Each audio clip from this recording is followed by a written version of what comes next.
Âme, tu as beaucoup de bien amassé pour un grand nombre d'années, repose-toi, mange, bois et réjouis-toi. Mais Dieu me dit, toi insensé, cette nuit même ton âme te sera redemandée. Et comme il est réservé aux hommes de mourir une fois et après, cela le jugement.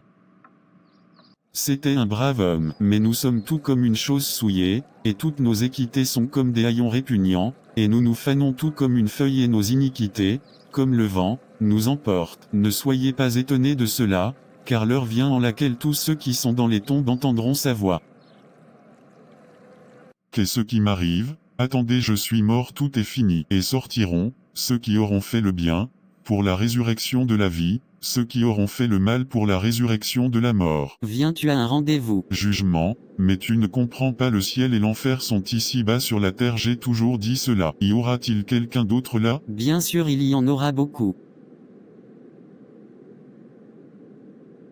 Voilà ta destination. Mais je ne peux pas croire que cela m'arrive à moi. Mais voyons, j'ai pourtant vécu une très belle vie, elle n'était pas différente de celle des autres. Tout a été enregistré. Comme il est écrit, il n'y a aucun homme droit, non pas même un seul. Et je vis les morts petits et grands se tenir devant Dieu, et les livres furent ouverts, et un autre livre était ouvert qui est le livre de vie, et les morts furent jugés d'après les choses qui étaient écrites dans les livres selon leurs œuvres. Repasser sa vie. Oui, Seigneur. C'est moi quand j'étais bébé? Ça veut dire que tout ce que j'ai fait sera passé en revue? Oui, car il n'y a rien de caché qui ne sera découvert, ni aucune chose tenue secret qui ne doive venir en évidence. Te voilà comme jeune homme. Non, n'arrête, je t'en prie, pas cette histoire, pas ici. Mais je vous dis qu'au jour du jugement, les hommes rendront compte de toute parole inutile qu'ils leur ont dit. Et là, les copains, c'est la plus sale histoire que j'ai jamais entendue. Écoutez donc, il y avait un. Oh là là, joli. Je me souviens d'avoir fait cela, mais personne ne m'a vu. Mais moi je vous dis que quiconque regarde une femme la désirer a déjà commis un adultère avec elle dans son cœur. Mensonge, vol, désobéissance aux parents, orgueil, impitoyable, calomniateur, envie, adultère, hypocrisie, tromperie, faux accusateurs. Pourquoi est-ce que personne ne m'a mis en garde contre tout cela? N'ayez donc pas peur d'eux, car il n'y a rien de couvert qui ne sera révélé et rien de caché qui ne sera connu. Attendez, regardez, c'est moi à l'église, vous voyez bien que je n'étais pas si mauvais. Car Dieu a tant aimé le monde qu'il a donné son seul Fils engendré, afin que quiconque croit en lui ne périsse pas mais qu'il ait la vie éternelle. Je me demande qui est en train de gagner la coupe du monde. Que si tu confesses de ta bouche le Seigneur Jésus et que tu crois dans ton cœur que Dieu l'a ressuscité des morts, tu seras sauvé. Cela ne m'intéresse pas du tout. Quelle heure est-il? Jésus lui dit, je suis le chemin, la vérité et la vie, aucun homme ne vient au Père que par moi. La barbe, je n'ai pas besoin de Christ, je ne fais pas de mal, je ferai ma vie d'après mes idées. Je devais être complètement fou. Qu'est-ce que je peux dire? Je suis perdu, sans espoir, sans Christ, je suis coupable. Coupable. Ne soyez pas trompés, Dieu ne peut être moqué, car ce qu'un homme sème, cela aussi il le moissonnera. Ouvre le livre de vie. Son nom n'y est pas, Seigneur. Retirez-vous de moi, maudit, dans le feu sans fin, préparez-le pour le diable et ses anges.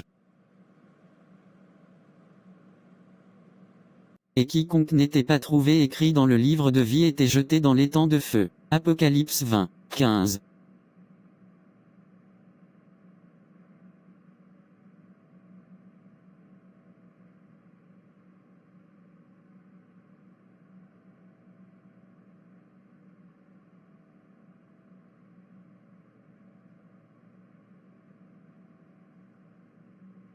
Repens-toi, soumets ta vie à Christ, reconnais qu'il est mort pour tes péchés et reçois-le comme ton Seigneur et Sauveur. Oui, je crois à ce que dit la parole de Dieu. Je sais maintenant que je suis perdu et que je suis sur le chemin de l'enfer, mais que dois-je faire pour être sauvé? En vérité, je te dis, à moins qu'un homme soit né de nouveau, il ne peut voir le royaume de Dieu. Seigneur, je sais que je suis une pécheuse. Je me repens de mes péchés et j'accepte Jésus-Christ comme mon Seigneur et Sauveur. Venez maintenant et plaidons ensemble, dit le Seigneur, bien que vos péchés soient comme l'écarlate, ils seront blancs comme la neige. Seigneur, quelle est ta volonté pour moi maintenant?